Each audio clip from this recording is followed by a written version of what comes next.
పంతం నానాజీ ఉదంతంలో ఖచ్చితంగా కేసు నమోదు చేయాల్సిందేనన్న దళిత సంఘాల ఉద్యమం ఫలించింది. కేసు నమోదు చేశారు.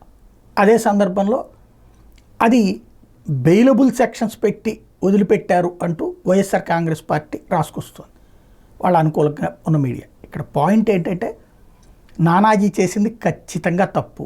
మొదటి రోజునే మనం అది మాట్లాడుకున్నాం. ఆ తప్పుని ఎవ్వడూ సమర్థించకూడదు.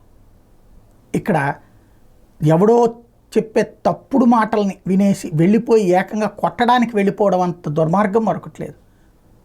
దాని మీదన క్షమాపణ చెప్పడం అన్నటువంటిది నైతికంగా చట్టపరంగా కేసు నమోదు చేయడం జరిగింది. మిగతాది కోర్టులో తేల్చుకోవాల్సినటువంటి అంశం.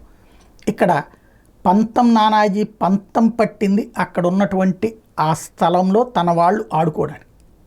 అక్కడైతే ఇప్పుడు చెక్ పడినట్టే కనబడుతోంది.